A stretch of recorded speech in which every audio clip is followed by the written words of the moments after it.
Vamos a estar viendo en la Torá, en el libro de Levíticos 6:1, y luego vamos a estar viendo algunas partes en los diferentes capítulos, el 7 y el 8.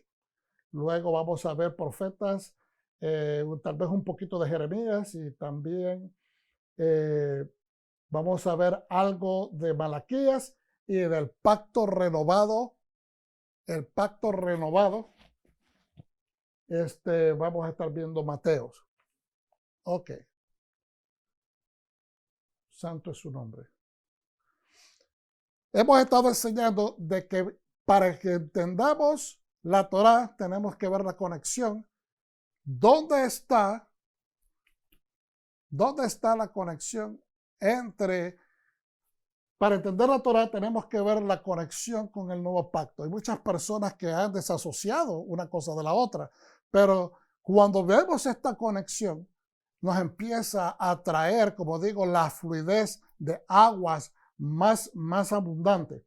En el libro Juan 14, y veremos lo que dice: le dijo Tomás al Señor: Señor, no sabemos a dónde vas, ¿cómo pues podemos saber el camino? Yeshua le dijo: yo soy Haderek, el camino, Ha-Emet, y la verdad, y Ha-Jaim, la vida. Nadie viene al Padre sino por mí. Si me conocieseis, también a mi Padre conoceréis. Y desde ahora le conocéis y le han visto. Vuelvo y repito. Le dijo Tomás: Señor, no sabemos para dónde vas, ¿cómo pues podemos saber el camino? Yeshua le dijo: yo soy el camino, la verdad y la vida. Ha-Derek, Ha-Emet, Ha-Jaim. Nadie viene al Padre sino por mí. Si me conocieseis, también a mi Padre conoceréis. Y desde ahora le conocéis y le habéis visto. Bendito su nombre. Entonces, ¿qué estamos diciendo? Esta conexión de la Torá,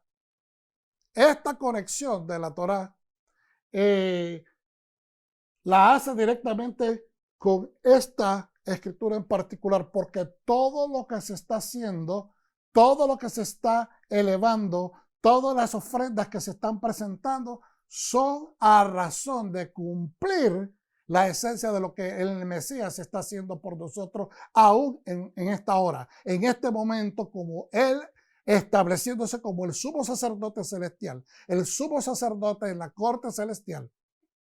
Nos está ofreciendo mejores beneficios en el sentido de la expiación, en el sentido del perdón, en el sentido de la misericordia otorgada al género humano. Vamos entonces a ir a la escritura. En Levíticos 6, 8, 20. Dice, y me perdonan que me hago hacia este lado porque es aquí donde tengo la escritura. Habló Hashem a Moisés y le dijo: dile a Aarón y a sus hijos que estas son las instrucciones en cuanto al holocausto. El holocausto estará sobre el fuego encendido sobre el altar toda la noche hasta la mañana, consumiéndose en el fuego del altar. Es decir, tiene que mantenerse la ofrenda hasta que sea completamente consumida por el fuego. El sacerdote se pondrá su vestidura de lino y cubrirá su cuerpo con calzoncillos de lino. Cuando el fuego haya consumido el holocausto, recogerá las cenizas de encima del altar y las pondrá junto al altar. Después le quitará sus vestiduras, se pondrá otras ropas y sacará la ceniza fuera del campamento a un lugar limpio. El fuego encendido sobre el altar no se apagará, sino que el sacerdote pondrá leña en él cada mañana, acomodará el holocausto sobre él y quemará sobre él las grasas de los sacrificios de paz. El fuego arderá continuamente en el altar, no se apagará. El fuego arderá consistentemente. Aquí dice continuamente en el altar y no se apagará. Esta es la ley de la ofrenda. La ofrecerán los hijos de Aarón delante de Yahweh ante el altar. Uno de ellos tomará un puñado de flor de harina de la ofrenda con su aceite y todo el incienso que está sobre la ofrenda y lo hará arder sobre el altar como un memorial de olor grato a Jehová. Ok, vamos a parar ahí. ¿Qué estamos diciendo? Hay una importancia sobre las ofrendas. La gente a veces hace estas preguntas: ¿por qué tantos sacrificios se tenían que hacer? Yo realmente creo que la razón de por qué tantos sacrificios, todavía todos los sabios, todos los eruditos modernos, todos los sabios judíos antiguos de la antigüedad, de los de la Edad Media y los del presente, tienen la misma cuestión. Pero una cosa, todos tienen seguridad: que todas estas ofrendas cumplían un propósito, y era la restauración de la nación de Israel como el pueblo que establece la presencia de Dios. A través de esta obediencia se propicia la presencia de Dios en la tierra, y el fin de la presencia de Dios en la tierra es traer la función restauradora, la función de destruir el caos y traer todo al orden perfecto de nuestro Dios y nuestro Creador. Es decir, Dios deseaba, hermano, desde un principio recoger a su creación. Cuando digo recogerla, es porque el caos trae una desfiguración del carácter, de la esencia de lo que Dios creó. ¿Ok?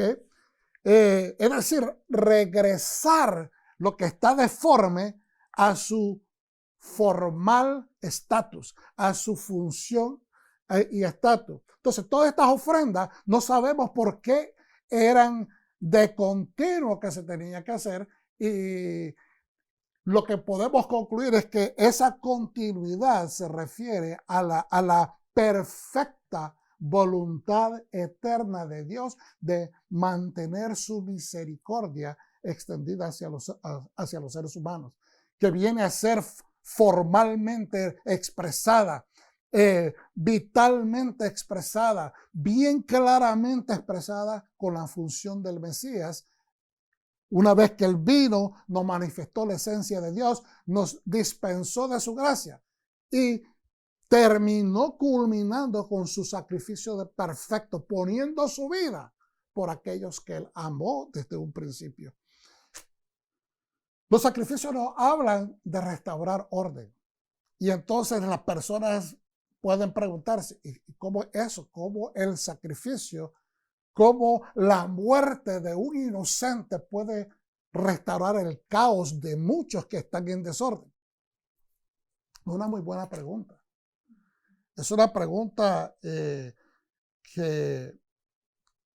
creo que todo el mundo que no entiende la obra del Señor, o no tiene, por lo menos, no es que no se pueda entender, que no tiene tal vez las bases necesarias espirituales o el conocimiento bíblico para poder empezar a hacer un poquito de razón, tiene derecho a hacer esa pregunta. Y creo que todo ser inteligente, toda persona inteligente debe hacerse esa pregunta. ¿Por qué hay necesidad de que se sacrifique a uno que no ha cometido falta? Pero no se trata que se tiene que sacrificar. No se trata de que Dios exige de que tenga que haber un sacrificio para poder tener esta redención. El asunto es como lo puso el Señor Yeshua HaMashiach cuando Él dice que no hay amor más grande que este, de aquella persona que está dispuesta a dar su vida, está dispuesta a dar, está dispuesta a ofrecer, está dispuesta a entregar su vida por sus hermanos. Nosotros tenemos en este momento una gráfica, pintura o fotografía con píxeles múltiples, con colores vívidos en estos momentos que se está desarrollando frente a nuestros ojos, No, todas las sociedades del mundo estamos viendo cómo personas los que responden primero a las emergencias, los bomberos, las enfermeras, los doctores, los camilleros, toda la gente que trabaja en estos hospitales, en clínicas donde dan servicios de primera necesidad en el momento que llegan personas infectadas con el coronavirus.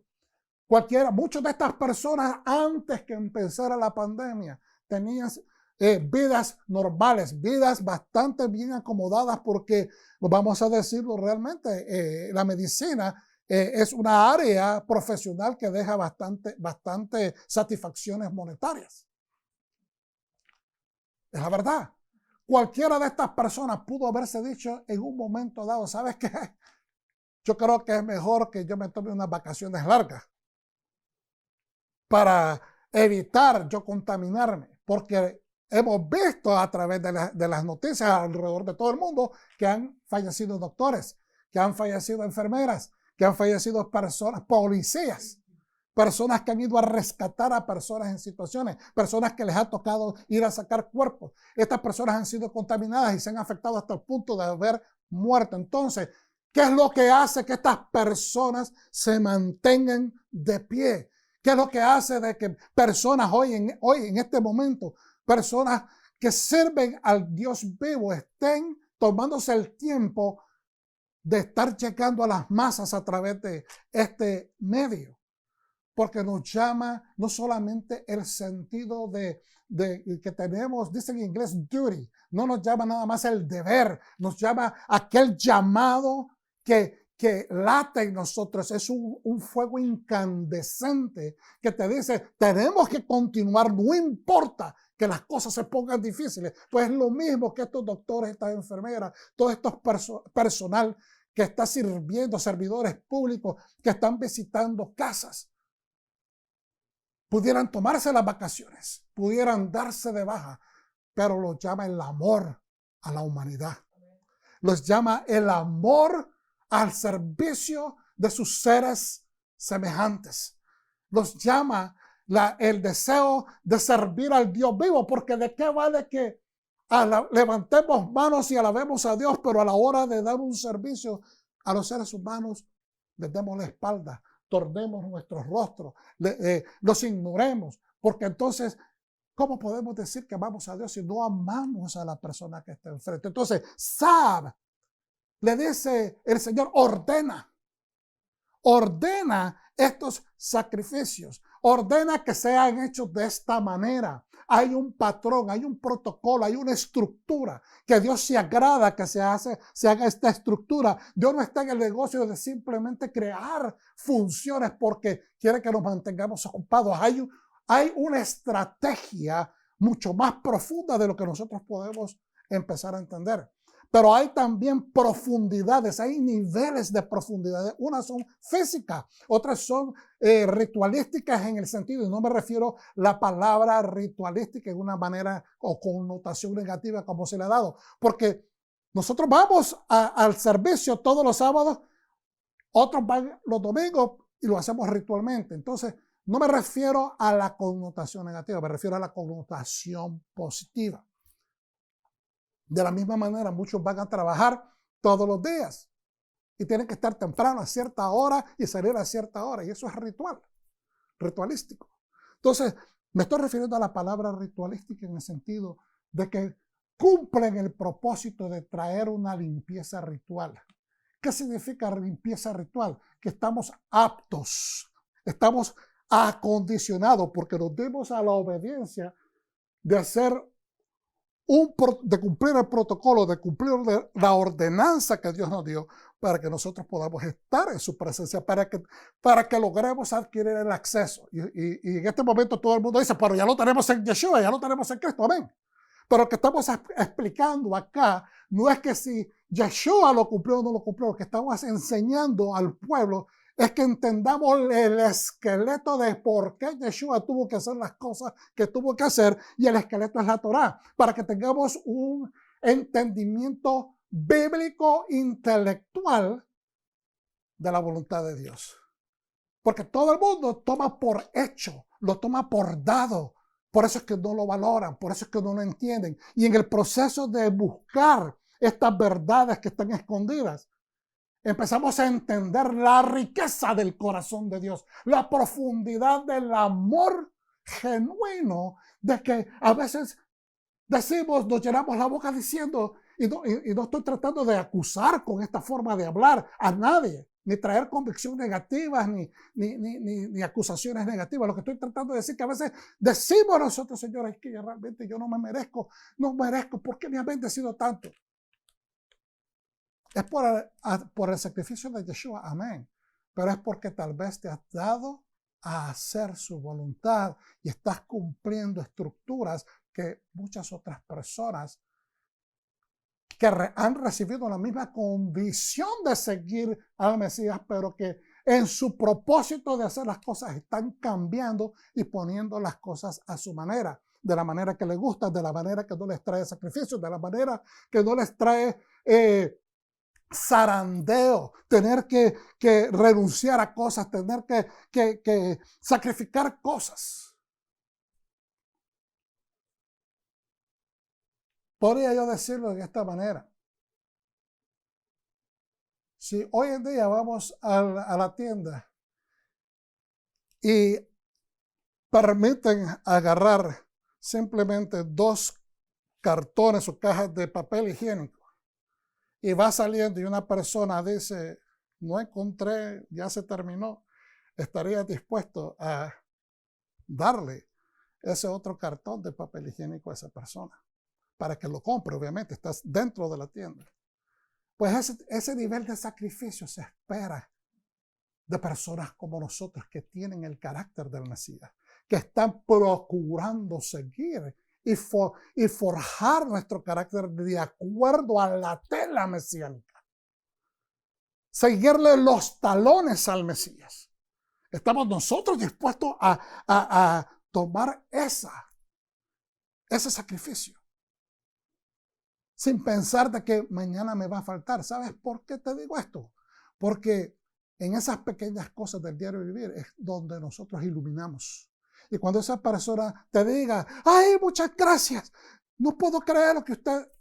Dígale, créalo, porque mi Padre Celestial me dijo que se lo diera. El corazón de mi Mesías me indicó que lo compartiera, para que usted tenga también provisión. Y entonces la gente puede glorificar al Señor. No se quede usted con la gloria, transfiérasela a quien le ha enseñado a compartir las cosas. Por esencia, el ser humano no le gusta compartir. Es bastante territorial y siempre está enfocado, la mayor parte de la gente. No estoy hablando del creyente. Se espera que el creyente haya cambiado, pero me refiero que tendemos a la autopreservarnos, y es normal. Por eso le digo que eso es fuera de la normalidad. Y acá en SAB, Dios está pidiendo un protocolo de la manera como se entregan de la forma como deben de ser, ¿ok? Y lo que dice es, se tiene que poner en el fuego. Dios quiere entonces hacer corrección en este mundo, ¿ok?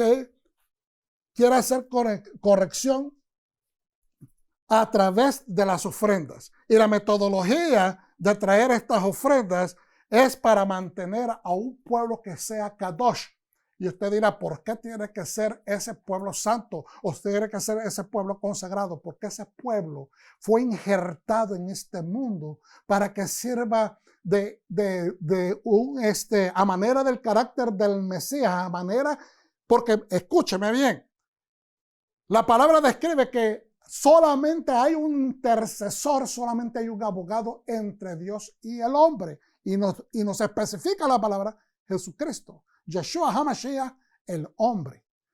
¿A qué se refiere a eso? De que no tiene su esencia de Dios. No, el Mesías que se manifestó en la carne, que se hizo carne y caminó entre nosotros. Es decir, no vino simplemente como fue una promesa que se quedó en el aire, sino que se manifestó. Ese hombre se manifestó. Lo que la palabra nos está tratando de decir, no fue simplemente una promesa vacía, se cumplió. Él caminó entre ustedes y vino e hizo todo lo que el Padre le dijo que hiciera y lo obedeció. Entonces nos queda ese testimonio. Ese testimonio nos queda y nos garantiza de que todas esas promesas que fueron hechas a través de Yeshua se van a hacer amén. En Él son todas amén. Entonces, a manera de Yeshua, que es la manifestación del Dios que no podemos ver, es la imagen del Dios que nosotros no podemos ver, y es la esencia de su voluntad. De esa misma manera, el pueblo de Israel estaba cumpliendo el llamado de ser injertado, ser su primogénito entre todas las naciones de la tierra, porque la mentalidad, la voluntad de Dios es que toda la tierra sea llena de su gloria. Pero tiene que haber una semilla. Vamos a ir un poquito para atrás para ver si me están entendiendo. Había pecado en la tierra después de la caída del hombre. Pasaron 2000 años y de repente aparece Abraham. Ya después de Noé, ya después del diluvio, ahora aparece Abraham. Esa semilla fue escogida por Dios porque él sabía que Abraham iba a cumplir. Abraham estaba buscando la verdad. Dios se le manifiesta y lo invita a que siga el camino que él está trazando. Deja tu tierra, deja tu gente, deja tu parentela y yo te voy a llevar a una tierra. Simplemente le dio esa promesa, él obedeció y entonces buscó una semilla y la injertó en un terreno fértil, la tierra santa. De ahí le dice, yo voy a hacer de ti una nación. Y esa nación va a ser grande. Y en ti y en esa descendencia, que no solamente se refiere a la promesa de Yeshua, eventualmente vamos hacia Yeshua, pero le dice, en ti, en esa descendencia tuya, todas las naciones de la tierra van a ser bendecidas, que es la misma palabra en hebreo para decir injertada. Entonces, él injerta, crea a esta nación para que afecte al resto del mundo. Y yo he escuchado muchas veces este comentario. He escuchado muchas veces, pero ¿qué hizo Israel por nosotros? Y yo me pongo a pensar, digo, ¿de verdad? ¿No lo ves? Que muchas personas que no quieren darle el crédito a la nación de Israel y se basan porque en la acusación maliciosa, en la acusación antisemita, de decir, oh, ellos mataron al Mesías y por eso Dios los destituyó. Eso es una mentira del diablo. Eso no es verdad. Nosotros tenemos que reconocer al pueblo de Israel, al pueblo hebreo, por lo que son. Porque le voy a decir, este libro que nosotros sostenemos y leemos y atesoramos, si no es por ello, no lo tendríamos. Este fue el pueblo elegido por el Señor para que infectaran, en el término positivo de la palabra, a todo el mundo, y lo lograron hacer. Tal vez ellos no se dieron a la tarea de ir por todo el mundo porque ellos estaban establecidos por un pacto. Y también desde la antigüedad en persecuciones, en reinos que venían y los trataban de ahogar, extirpar, destruir, y por eso no pudieron crecer. Todavía hoy día están peleando contra el espíritu de Amalek que los está tratando de extirpar, matar y destruir. Pero han sobrevivido. Han tenido este espíritu de Yahweh sobre ellos para surgir como el ave fénix de las cenizas.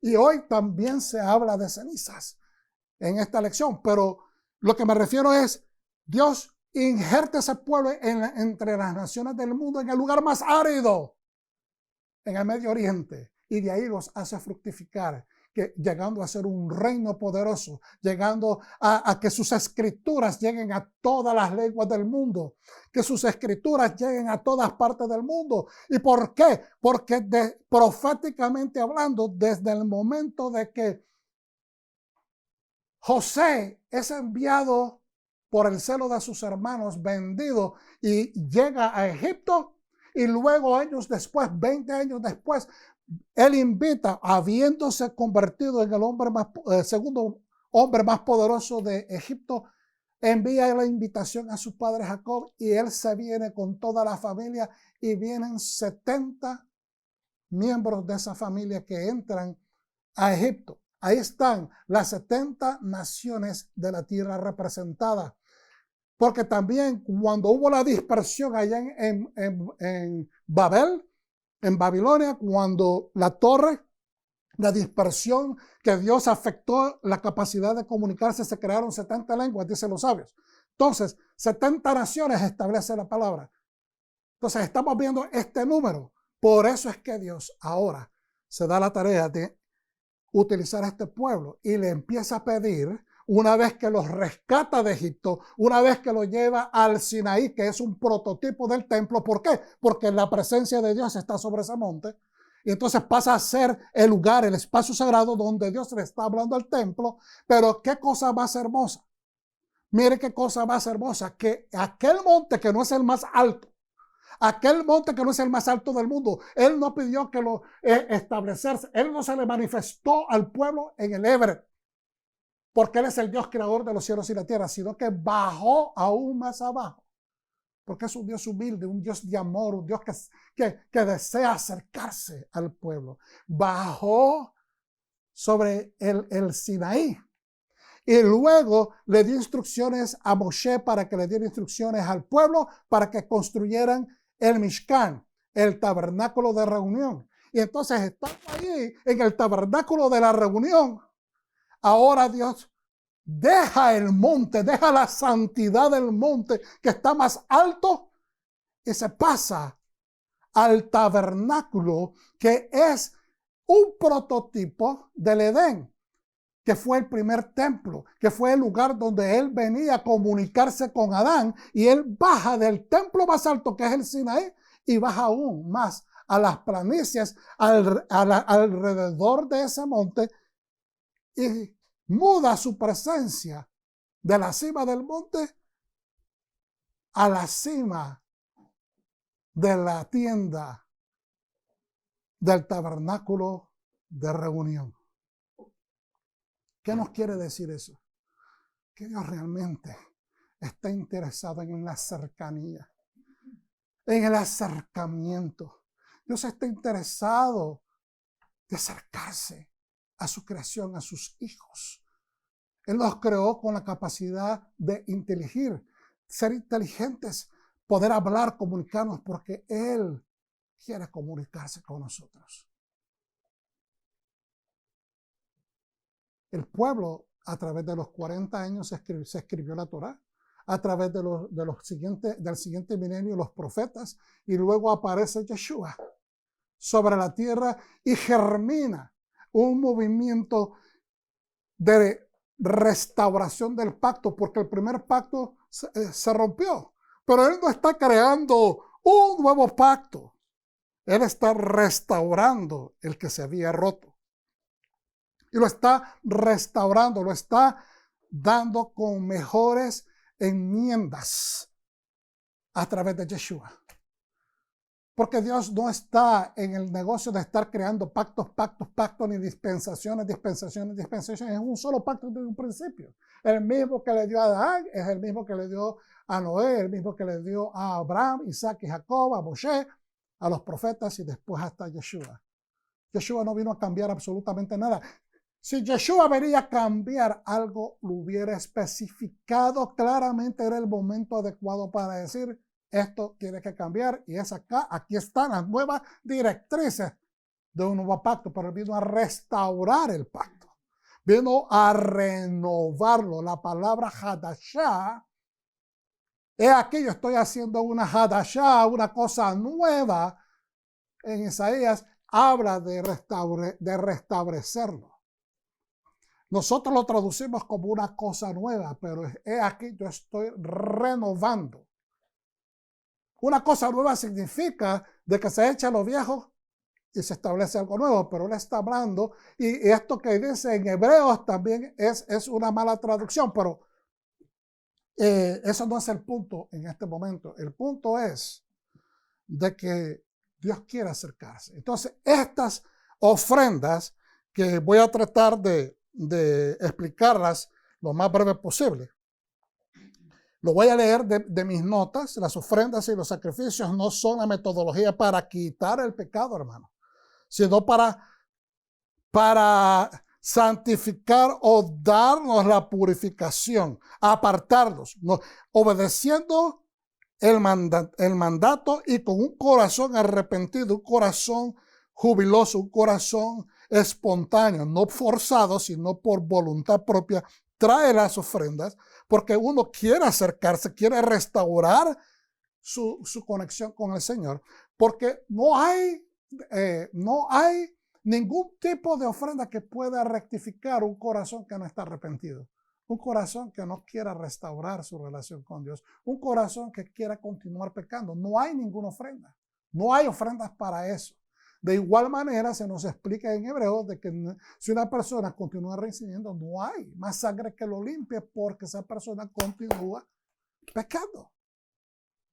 No hay una disposición en su corazón y en su mente de cambio. Y eso es lo que está buscando el Señor, la circuncisión de nuestra mentalidad y nuestro corazón. Entonces, no existen ofrendas que puedan limpiar el deseo de pecar o la mentalidad pecaminosa. Esto podemos decir, las ofrendas tienen que ser completamente consumidas por el fuego, tienen que ser quemadas, tienen que ser hechas corbán, de donde viene la palabra carbón en español, es decir, tienen que ser consumidas, quemadas para podernos acercar.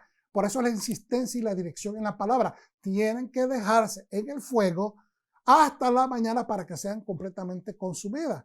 Porque si no se consumen, entonces el proceso, el protocolo se falsea. El protocolo no queda hecho.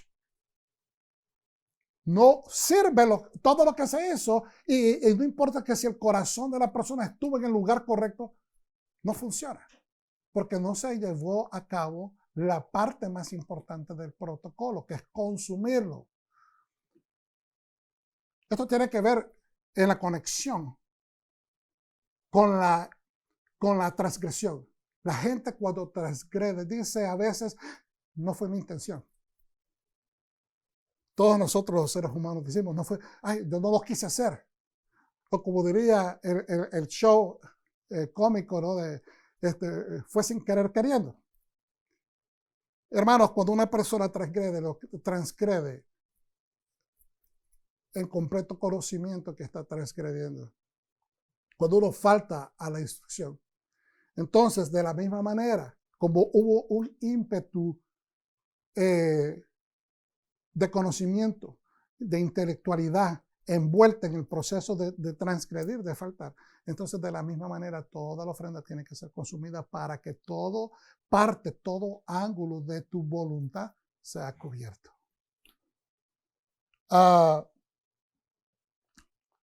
El SAB se nos enseña y hemos aprendido a través de las enseñanzas también, de que la manera de presentar las ofrendas ya mencionadas, las mencionamos la semana pasada brevemente en Vallecra, la enseñanza de Levíticos al inicio. La explicación nos detalla bien profundamente cómo son las ofrendas, cómo se deben de llevar. En esta porción de SAB, al sacerdocio se le está explicando todo el protocolo para que se haga exactamente, porque la función, hermanos, la función del sacerdocio no es simplemente estar ahí para destazar, para manipular la sangre y quemar cuerpos de animales muertos. No es así como Dios ve la función del sacerdocio. El sacerdocio está allí para hacer una función completamente esencial. Es la expiación para el perdón de pecados. Y si el pueblo recibe la expiación a nivel personal o a nivel familiar, a nivel de sus faltas sociales, y después en Yom Kippur, el día del perdón, todos reciben el perdón como nación, entonces hay capacidad de restaurar el orden dentro de la nación santa, lo cual afecta el resto del mundo. Por eso yo decía, si hay personas que dicen, ¿qué es lo que hicieron los judíos? Pues mantuvieron todo ese tiempo que estuvo en función el Mishkan, después el primer templo y el segundo templo, el orden en el mundo hasta cierto punto. Es decir, que no hubo destrucción de parte de Dios. Parece muy elemental esto, pero no lo es. Porque hay, desde el momento que se insertó la Torá aquí en la tierra y se le entregó a un pueblo que la pusiera en función, las leyes de Dios, el carácter del reino del eterno que es en los cielos y empezó a ser funcional aquí en la tierra. Entonces no hubo más necesidad de que Dios dijera, tengo que destruir la tierra, porque verdaderamente el hombre continúa en su deseo de llevarme la contraria. Como lo dijo en capítulo 6 de Génesis, ya no voy a contender más con el hombre, porque verdaderamente todos los diseños, los pensamientos del hombre de continuo van para el mal. Y entonces los tuvo que destruir. De esta manera, ese orden que nosotros no lo tomamos existente, no lo vemos que existe o persiste y que está haciéndonos de cierta manera un efecto de benevolencia, lo ha estado haciendo durante todo el tiempo que la Torá ha estado en función en este planeta Tierra. Cuando Yeshua viene y después muere, y antes de morir él profetiza acerca de la destrucción del templo, muchas personas se nos ha enseñado, ¿verdad?, tradicionalmente, de que como él lo profetizó de que se iba a destruir, significa que hasta ese momento todos los sacrificios ya paran. Amén. Pararon los sacrificios en el templo porque simplemente no hay otro templo. Pero él en ninguna manera, en ningún momento dijo, no lo dijo de esta manera, una vez que el templo deje de existir, ya no más, se van a suprimir todos los sacrificios, ya no va a haber necesidad, ya no tenemos que hacer esto. Él nunca dijo eso. Él simplemente profetizó que eso iba a quedar, porque no es la grandeza de la casa, no es la grandeza del templo lo que le importa al Señor, no son todos los sacrificios, lo que él quiere es obediencia. Bien dicen los sabios de Israel, los sabios antiguos dicen de que un judío en sí es un templo. Un judío debe siempre procurar ser un templo. Entonces, no es muy largo de lo que nos enseñó el Rab Shaul, Pablo el apóstol, que nos dice en capítulo 3 de Primera de Corintios, que nos dice, ¿acaso ustedes no saben que ustedes son el templo del Espíritu Santo? Entonces, cada persona se ocupa. Tenemos que ocuparnos conociendo al Mesías, conociendo al Dios de Israel, conociendo su palabra, conociendo su Torá. Tenemos que preocuparnos de ser un templo vivo del Espíritu. Pero cuando nosotros venimos, acuérdese, hermano, usted individualmente no es todo el templo. Porque nosotros somos la edad. Nosotros somos la congregación de testigos del Señor. Somos la congregación del Dios vivo aquí en la tierra. Somos la congregación testigos de Yeshua, el Mesías. Testificamos de su sangre purificadora y perdonadora y testificamos de su palabra, que es el testimonio, la herencia que Él nos da. No son nuestros testimonios personales. Es a través del testimonio que Él nos dio que nosotros purificamos nuestra vida y se convierte en un testimonio de vida. Por eso es importante que entendamos que somos toda la congregación, todos los creyentes que amamos al Dios de los cielos, creador de cielo y tierra, el Padre de Yeshua, nuestro Mesías. Somos la congregación, somos el templo en conjunción. Cuando nosotros celebramos estas santas convocatorias, somos ese pueblo en santidad. Y cada vez que nosotros oramos, cada vez que nosotros nos unimos a alabar al Dios poderoso, ahora con los sacrificios de labios, con los sacrificios de nuestra adoración, como decía la oración, Señor, abre mi boca para yo poder entonar mi alabanza a ti, para que sea inspirada, para que sea de acuerdo a la voluntad, que sea de acuerdo al protocolo que Él quiera escuchar, porque Él es un rey. Y es lindo saber eso, hermanos.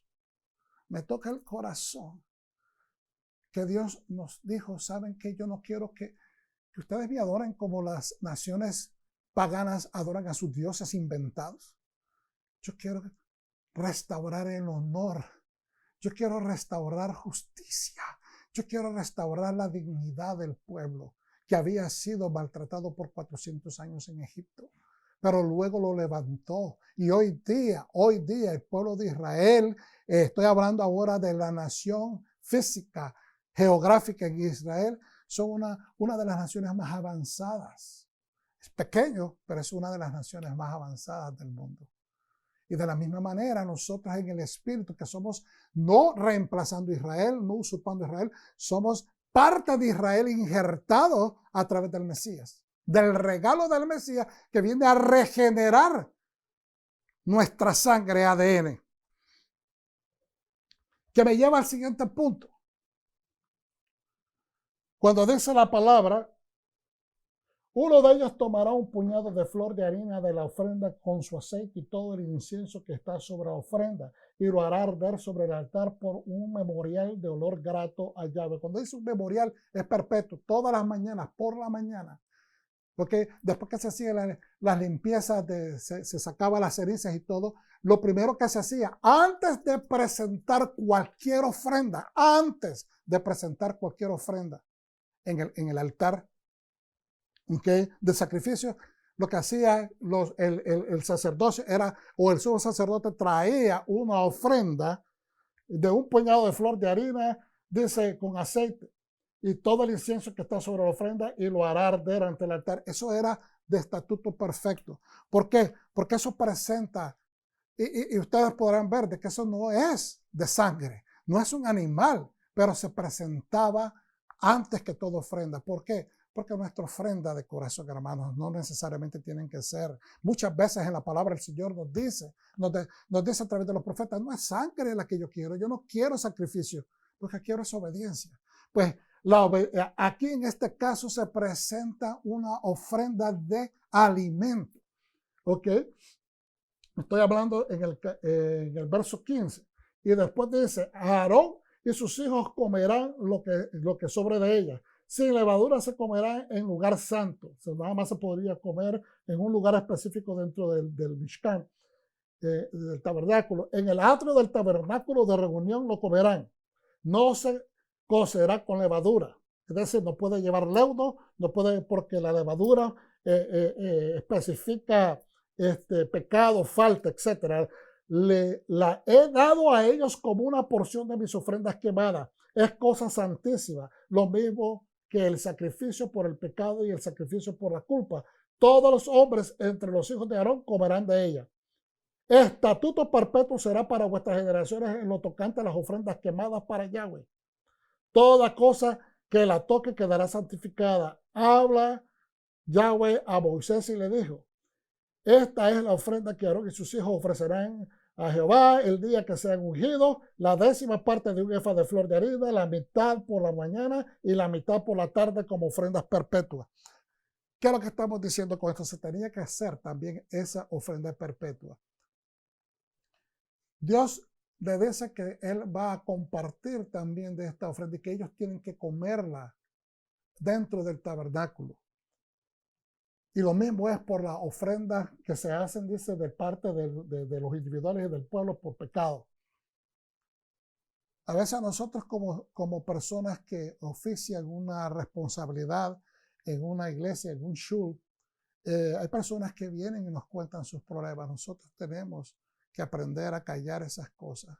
Nosotros no podemos divulgar absolutamente nada de que se nos presente.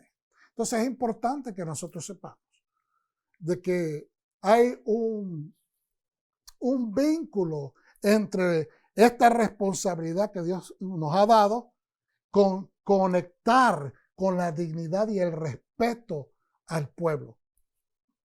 De otra forma también lo explican algunos de los sabios, de que Dios hace también esta entrega de partir ciertas ofrendas. Por ejemplo, se le daba una pierna, el pecho a los sacerdotes, etcétera, etcétera, para que ellos comieran, para que también tuviera provisión su familia, porque es Dios el que está proveyendo. Una vez que se trae la ofrenda al altar, ya no le pertenece a la persona, le está perteneciendo a Dios porque es un regalo que se le está trayendo al Eterno. Por lo tanto, Dios hace, por ejemplo, con las ofrendas de paz, las ofrendas de restitución, etcétera, son cosas que es a manera de una comida de pacto donde Dios recibe una parte, el sacerdocio recibe una parte y también la persona que trajo la ofrenda recibe otra. ¿Por qué? Porque es un acuerdo que está trayendo paz. Esto es una manera simple de explicarlo, pero lo que quiero tratar de explicar es que hay 5 diferentes tipos de ofrenda. Una es la olá, que es una ofrenda elevada. La minjá, que es una ofrenda de grano o de alimento.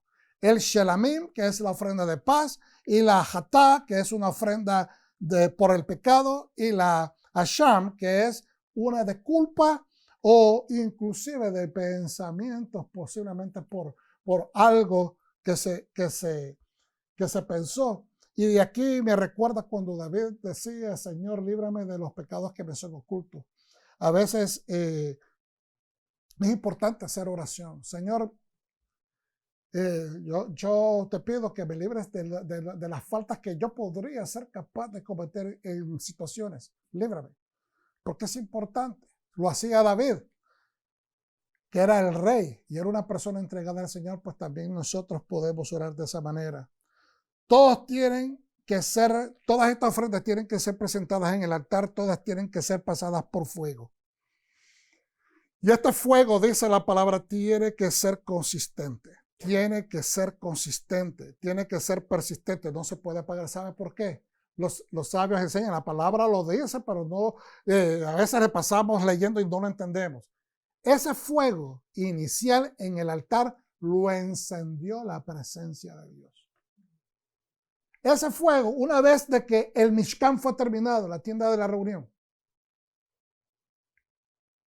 el tabernáculo de reunión, y la nube del Señor se posa sobre ese recinto y nadie podía moverse, ni entrar ni salir de ese lugar porque la presencia estaba, como quien dice, empezando a habitar el lugar, pero al mismo tiempo, así como Dios hizo supervisión sobre su creación cada día, cada vez que él iba pasando un día y dijo que todo estaba bien y bendijo ese día y así sucesivamente, pues de la misma manera él entró al Mishkan y en ese Mishkan él empezó a supervisar todo lo que la mano del ser humano había hecho y le agradó.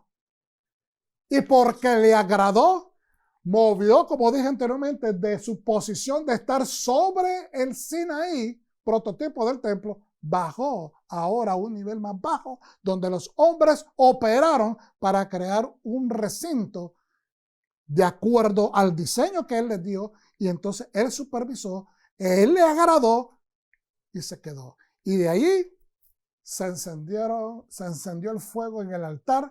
Y por eso es que es importante entender que ese fuego no se puede dejar apagar. Por eso es que miramos escrituras como dice, atiza el fuego que hay en ti. Y que ha sido traído por medio de la imposición de manos.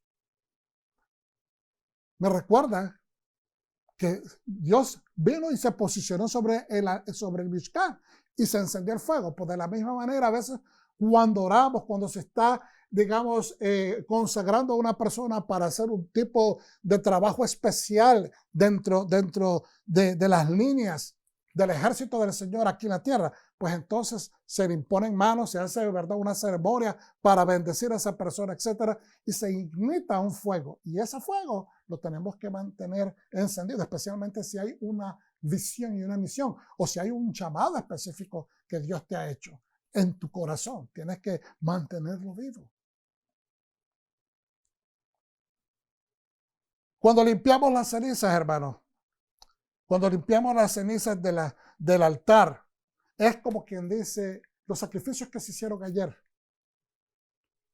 tienen que ser limpiados porque hay cenizas, hay un residuo, hay una evidencia.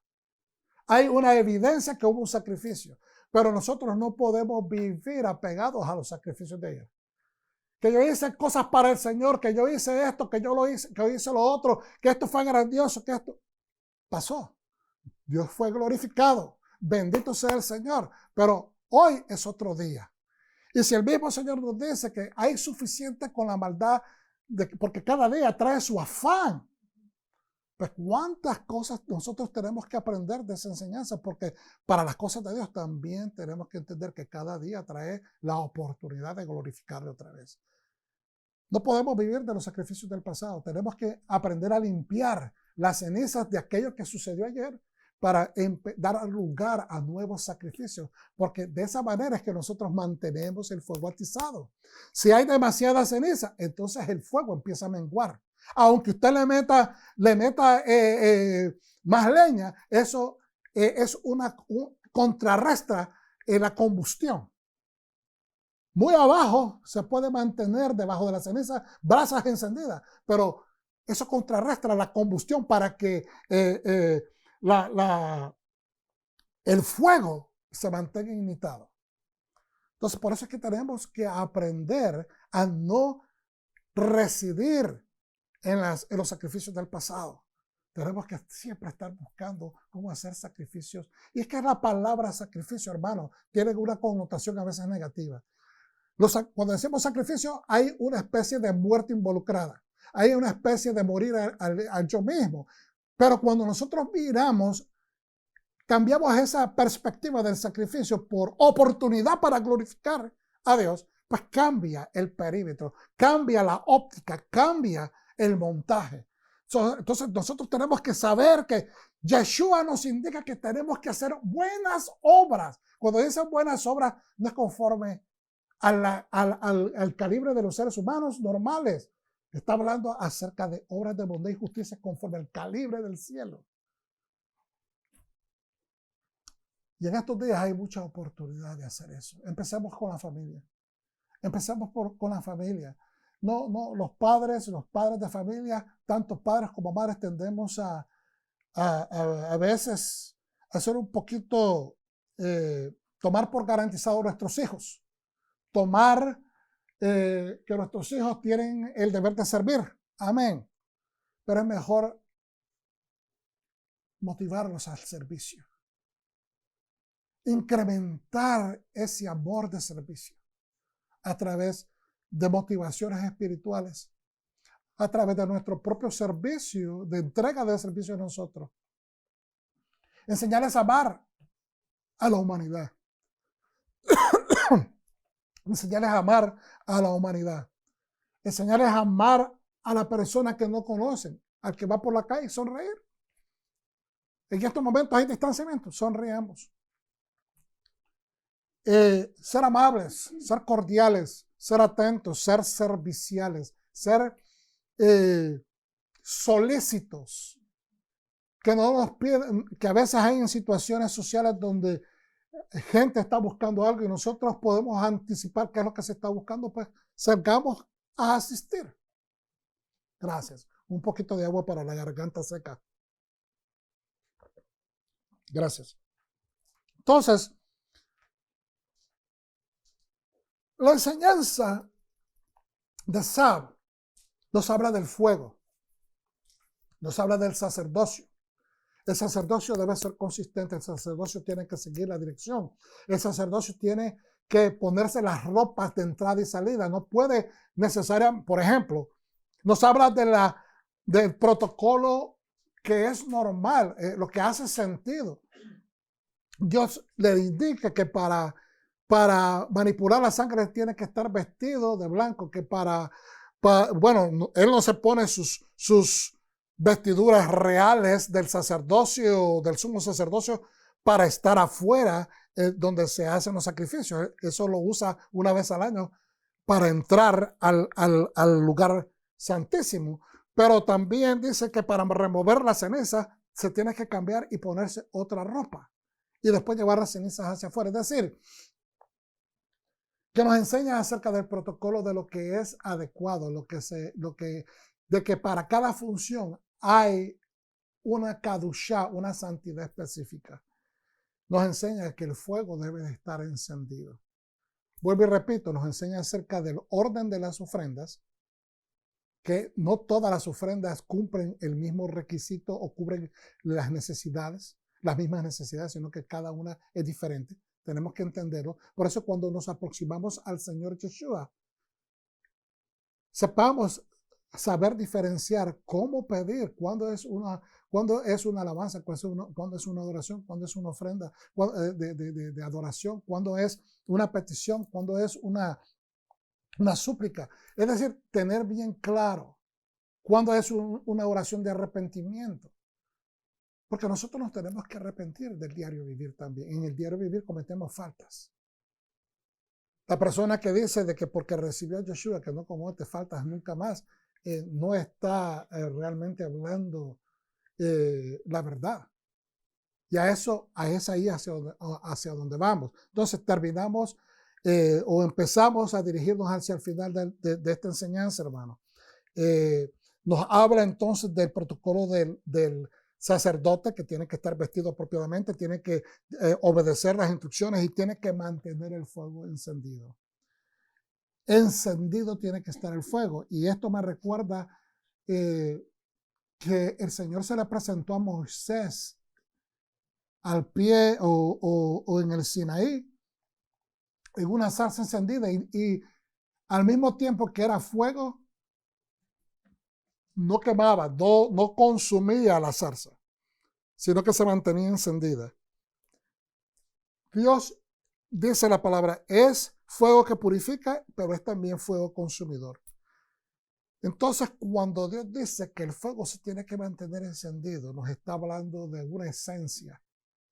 Nos está hablando que Él quiere que la fotografía clara, ¿ok?, del fuego permanente, de la eternidad de su llama, esté siempre con nosotros. Porque lo que Él quiere es purificar al mundo de sus faltas. Y que está recordándole al pueblo de Israel, ustedes son la causa, ustedes sacerdocios son la causa de que el pueblo, la nación de Israel esté limpia, y eso tiene un efecto en el mundo entero. Porque hay hombres, hay una nación que está pagando el precio. Yo no veo la necesidad, mientras ustedes mantengan el faro encendido, mientras la Torah se mantenga encendida, mientras la Torah se mantenga en su cultura, mientras la Torah se mantenga efectivamente siendo operada en esta nación, ramifica, aunque sea poco a poco, a las otras naciones, y eso va llenando al mundo de mi gloria. Por lo tanto, yo no voy a ver la necesidad de destruirla. El fuego representa la persistente presencia de Dios. Su fuego que purifica y su fuego también de juicio.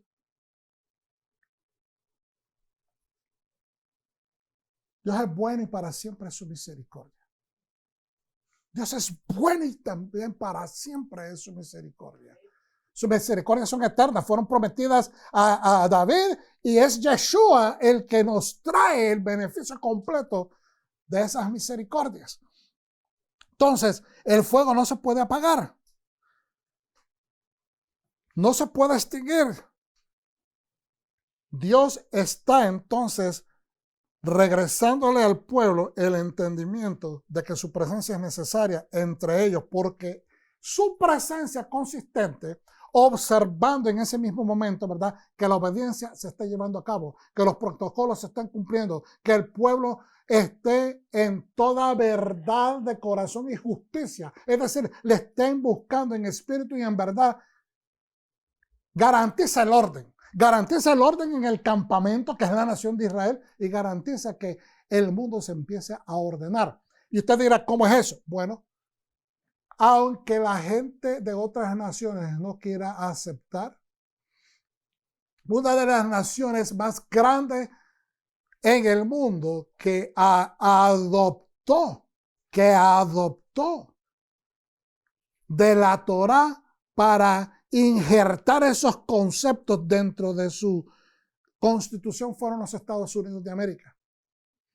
Lo hicieron otras naciones europeas antes porque, ¿verdad? No existía todavía en los Estados Unidos. Pero fue la gente, los que vinieron, se mudaron y luego las nuevas generaciones se generaron aquí en este territorio llamado hoy día los Estados Unidos de Norteamérica, donde se gestó la gran y famosa Constitución norteamericana o estadounidense, la cual está estructurada de acuerdo a los conceptos bíblicos. Y es estos conceptos bíblicos que han afectado a todas las civilizaciones de la tierra, lo quieran aceptar o no. Todas las civilizaciones donde exista justicia te dicen no matarás, no vas a robar, no hurtarás, no vas a tomar lo ajeno, no, etcétera, etcétera. Todas tienen un vínculo que los conecta directamente al Sinaí. Porque antes de la ley de Dios, el mundo estaba en caos. Después de la ley de Dios, que fue injertada en este mundo, el mundo no volvió a ser igual. Por eso es que el fuego de Dios es la Torá.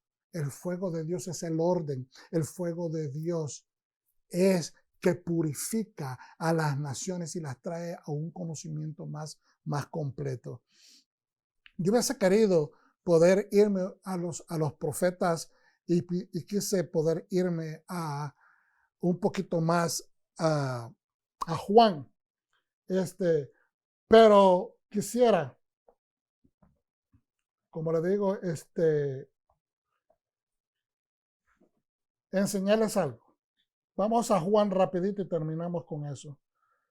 No voy a poder ir directamente a Malaquías, que era prácticamente donde quería ir, pero podemos decirlo de esta manera. El Señor les está redarguyendo porque el pueblo, Él desea que el pueblo cumpla en Malaquías lo que Dios le ha prescrito y les está redarguyendo. Mucha gente dice, es un libro de redarguyo. No, es un libro de amor. Dios está tratando de que su pueblo reciba la corrección, pero tienen que hablarles fuertes para que ellos cambien.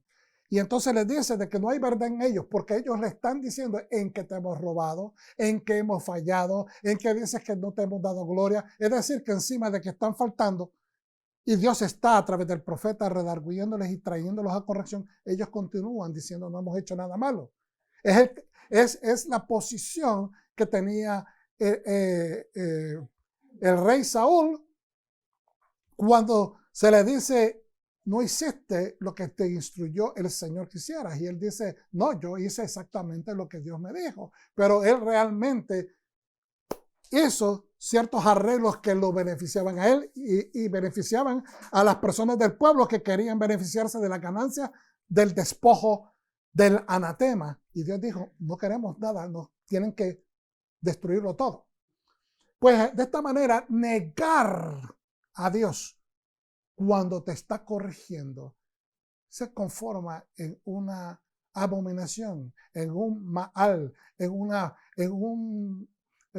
falta, una rebelión completamente soberbia. Es una soberbia. Y puede traer repercusiones bien destructivas. El Señor nos ama y quiere cambio. Por eso es que vamos de regreso para la palabra de Juan que leímos anteriormente. Juan 14 y dice en el 5, les dijo Tomás, Señor, no sabemos a dónde vas. Hermano, ¿a dónde vamos con las ofrendas? Las ofrendas se traían en el pasado para acercarse al Señor, para que Dios pudiera hacer cambios en la vida, para darle acceso al creyente, darle acceso al pueblo que tuviera reconexión con su Dios, para mantenerlos en el estatus de ser hijos del rey, de ser participantes, de ser ciudadanos del reino. Entonces, aquí le dice Tomás, Señor, no sabemos a dónde vas. Venimos a Yeshua no simplemente por la mera salvación. Venimos a Yeshua no simplemente por recibir salvación. Venimos a Yeshua porque queremos ser copartícipes. Queremos ser, sí, coherederos, queremos ser copartícipes, pero queremos ser peritos, arquitectos justamente con Él. Cuando nos dice Rab Shaul que nosotros somos llamados a ser peritos, arquitectos con Él, significa que vamos a trabajar en construir el reino justamente con Él. Hay muchas personas que quieren hablar de Yeshua, de Jesucristo nuestro Salvador, en términos de salvación nada más. Me salva, me voy para el cielo y ya. No es para el cielo que dice la palabra que vamos. En ninguna parte nos afirma la palabra que vamos para el cielo. Vamos a ser levantados a reunirnos con Él en las nubes y después vamos para Jerusalén. Vamos a la Tierra Santa. Es ahí donde Él va a reinar por 1000 años. ¿Qué vamos a estar haciendo nosotros en el cielo por esos 1000 años? No tiene conexión ninguna, pero Yeshua quiere que nosotros vengamos a Él para que sepamos a dónde vamos. Quiere que vengamos a Él porque quiere que recibamos el concepto correcto de la identidad. ¿Qué fue lo que se perdió en el Edén? Se perdió la esencia del estatus que tenía Adán en ese momento, la pureza, la santidad. El ser el sacerdocio, el ser habitantes dentro del lugar santo para siempre. Pero él perdió por la falta de observancia. Ahora, dice, Señor, no sabemos a dónde vas. ¿Cómo pues podemos saber el camino? Y Yeshua le dice, yo soy el camino, yo soy la verdad y yo soy la vida. Nadie va al Padre si no es por mí. Qué interesante de que el pueblo traía ofrendas y ahora que no hay templo, no hay lugar donde hacer sacrificios, nosotros traemos ofrendas de alabanza, ofrendas de oración, ofrendas de buenas acciones, de bondad, justicia. Porque dice el Señor, como le hiciste todas estas bondades a esta gente, me las hiciste a mí. Cuando maltrataste a la persona que no tenía zapatos, maltrataste a la persona que no tenía esposo, maltrataste a la viuda y a los abandonados, a los que no tienen padre ni madre, no los alimentaste, no les proveíste nada cuando necesitaban, pues eso también me lo hiciste a mí. Estoy parafraseando. Entonces, Él está diciendo, yo soy el camino, yo soy la verdad y soy la vida. Qué interesante es que las ofrendas que traía el pueblo antes, ahora Dios ofrenda de regreso al pueblo y nos da el mataná, el regalo de vida, de salvación, el regalo de su misericordia. Hermanos, la misericordia se activa nada más cuando ha habido un veredicto de culpa. Antes que se pase un veredicto, no hay misericordia, porque ¿para qué se va a aplicar misericordia si no hay veredicto? Es cuando la culpabilidad ha sido demostrada que la gracia entra. Pero para que la culpabilidad sea demostrada tiene que haber una ley. Por eso es que no hace sentido decir que la ley ya no sirve. ¿Cómo nosotros sabemos quién es culpable y cómo sabemos quién está exento? ¿Cómo sabemos quién es culpable y cómo sabemos quién es inocente? A través de la ley. La ley de Dios, no la de los hombres.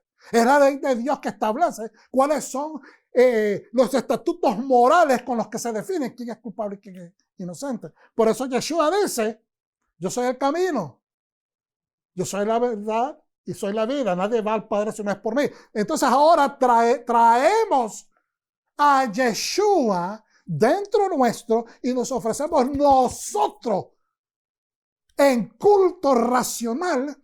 Nos ofrecemos nosotros, decía el apóstol, como regalo, como una ofrenda viva.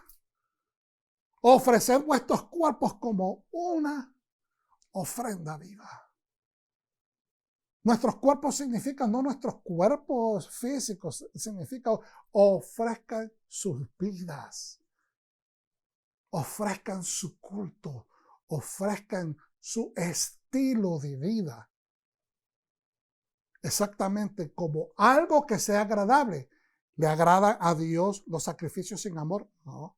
¿Le agradan a Dios la sangre derramada sin un corazón arrepentido, un corazón circuncidado espiritualmente, no. Entonces, ¿cómo logramos eso? A través de haber conocido a Mesías, que es el regalo de Dios de misericordia. Lo adoptamos, lo recibimos, su espíritu está en nosotros y entonces empezamos a caminar, a modificar nuestra vida. Y ahora que nuestra vida es modificada de acuerdo al carácter del Mesías, venimos en acción de gracia y nos ofrecemos como una ofrenda, intelectual, en completo uso de nuestras facultades, una ofrenda de vida a Yahweh. Nuestras ofrendas sin Yeshua no pueden ser aceptadas. No pueden ser aceptadas porque carecen de su esencia. Y Dios quiere recibir en su altar una ofrenda que le traiga aroma agradable. Por eso es que es necesario creer en Yeshua. Por eso es necesario para tu salvación, para saber y tener la certeza que no eres simplemente una creación que tiene mente y que tiene cuerpo y que ya no hay más nada en esta vida, no hay nada más en esta vida. No, hay un mundo que espera. Hay una vida eterna que espera, que es el regalo de gloria que va a recibir toda aquella persona que pase esta prueba llamada vida, que pase esta prueba. Dice, y bienaventurado es el varón que, pasando la prueba, va a adquirir entonces la corona de vida. Asegúrate que tu corona humana ha sido entregada a los pies de Yeshua. Asegúrate de que lo que tú presentes al Señor sea de acuerdo al corazón de Yeshua. En el nombre poderoso de Yeshua, nuestro Mesías, yo les pido, hermanos, que mediten en esta palabra, un poco larga, no sé, pero ¿qué otra cosa podemos hacer el día sábado y en cuarentena? ¿Qué cosa mejor podríamos hacer que dedicarnos al culto y a aprender la palabra y a compartir la palabra entre nosotros, la palabra de Dios, la Torá de Dios? Padre Santo, te damos honra, gloria y adoración. Te pedimos, Dios mío, que en esta mañana toque los corazones y les ayudes a alcanzar un entendimiento más profundo. Ojalá de que mi enseñanza haya tenido un efecto, Padre. Haya tenido un efecto, por lo menos germinar una chispa para que ellos vayan y busquen, para que ellos vayan e indaguen, para que ellos vayan y hagan conexiones. Dios mío, mi interés es simplemente servir en tus manos, servir dentro de los parámetros de tu espíritu. Ayúdanos, oh Dios, a seguir adelante. Ayúdanos, oh Padre, a mantener bien claro que el epicentro de nuestra vida es el espíritu de santidad, el espíritu de Mesías, que es el mismo Mesías, el cual es el mismo Dios entre nosotros. Gracias, Señor, por esta palabra. Gracias por todos los que estuvieron presentes. Oramos, Señor, para que cada uno de ellos en sus casas, en sus familias, reciban la bendición del Shabbat. Que reciban, Señor, todo lo que ellos necesitan en estos tiempos para seguir adelante, para poder ser dotados de toda bendición y estén aptos para toda buena obra, porque en toda buena obra tú te glorificas. En el nombre poderoso de Yeshua, nuestro Mesías, pedimos esto. Amén. Amén.